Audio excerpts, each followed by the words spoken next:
잘 지내지? 내 영상을 보는 친구들은 아마 자기 개발에 관심이 많은 친구들일 것 같고, 그런 친구들의 유튜브에는 추천 영상이 부자 되는 법과 같은 콘텐츠가 꽤 있을 것 같아. 어떻게 하냐면 내 피드에도 많이 뜨거든.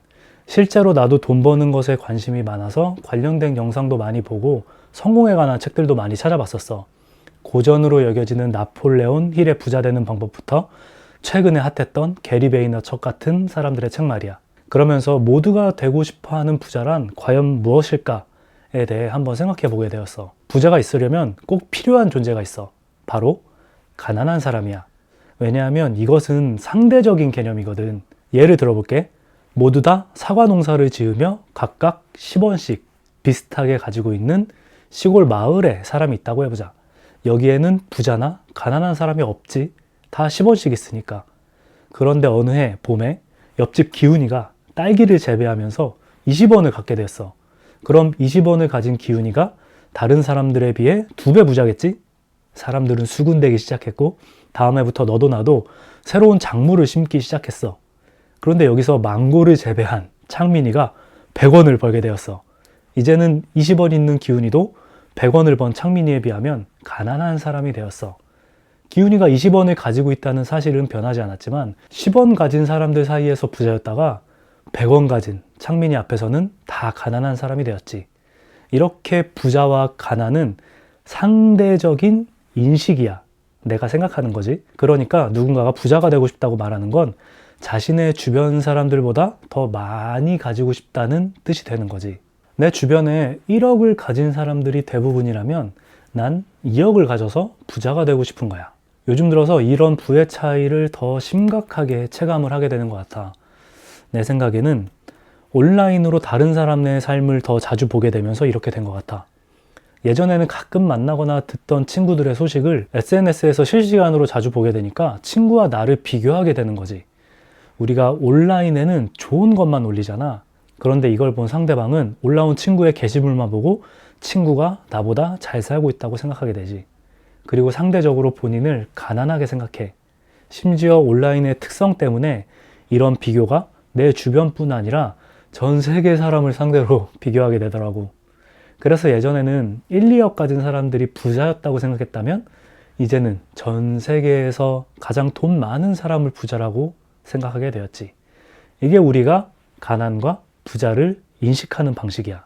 그런데 웃기지 않아? 난 아무것도 안 했는데 더 잘 살게 되는 사람들 때문에 내가 마치 더 가난한 사람이 돼버린 것 같잖아. 생각해보면 좀 억울한 일이기도 하지. 그래서 나는 이걸 나에게 유리하게 적용해보기로 했어. 만약에 내가 주변 혹은 온라인에 있는 부자들을 모른다면 어떨까? 비교의 대상이 사라지기 때문에 부자와 가난 자체가 성립하지 않게 돼.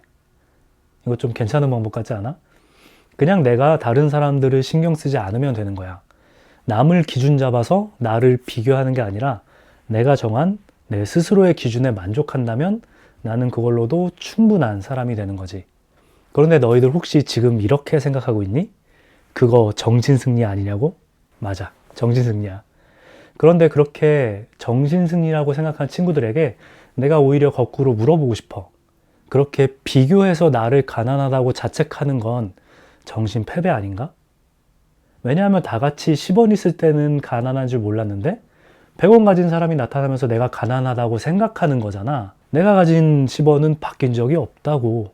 내 생각이 바뀐 거라고. 이게 바로 정신이 패배한 거 아닐까? 하지만 그래도 이렇게 반문하는 친구가 또 있을 것 같아. 야, 정말 100원 가진 사람이 실제로 있는 건데 이거 사실과 관련된 일이지 어떻게 내 정신과 관련된 일이냐고 말이야. 난 이렇게 답하고 싶어. 100원을 가진 사람은 사실이지만 내가 가난한 건 내 인식이야. 100원 가진 사람과 나의 가난은 원인과 결과의 관계가 아니야. 원인과 결과라는 건 실제 원인과 실제 결과가 붙어야지 원인과 결과라고 말할 수 있어. 그런데 지금 우리 이야기는 실제 원인은 맞지만 내 인식의 결과라고. 100원을 가진 사람은 실제 원인이지만 내가 가난하다고 느끼는 건 나의 인식이야. 실제 원인과 실제 결과가 아니고 실제 원인과 나의 인식의 결과인 거지. 그래도 아직 감정적으로 공감하지 못하는 친구들을 위해 예를 하나 더 들어볼게요. 지구가 둥글다는 것은 사실이야. 우리 모두 알고 있지. 하지만 이것이 발견되기 전에 사람들은 지구가 평평하다고 인식했어. 사람들이 평평하다고 인식하더라도 지구가 둥근 것은 사실이고, 지구가 삼각형이라고 인식해도 지구가 둥근 건 사실이야. 지금 세상에서 우리는 우주에서 둥근 지구를 관측한 사실을 알기 때문에 평평하다고 믿었던 사람들이 우습게 보이겠지만, 이거를 객관적으로 확인할 수 없던 옛날 사람들에게는 정말 진지한 문제였어. 내가 말하고 싶은 건 지구가 둥글다는 사실과는 별개로 지구는 평평하다고 인식할 수 있다는 거지. 같은 식으로 나의 10원이라는 사실과는 별개로 부와 가난에 대한 것도 나는 다르게 인식할 수 있다는 얘기야. 이렇게 인식한 다음에는 어떤 일이 일어날까? 지구가 둥글다는 사실과는 별개로 지구가 평평하다는 인식은 이 끝으로 가면 떨어져 죽을 수도 있다는 공포를 만들었어. 이거는 실제하지 않는 가상의 공포지. 사람들의 인식만으로도 공포가 만들어진다는 거야. 이게 바로 정신패배야.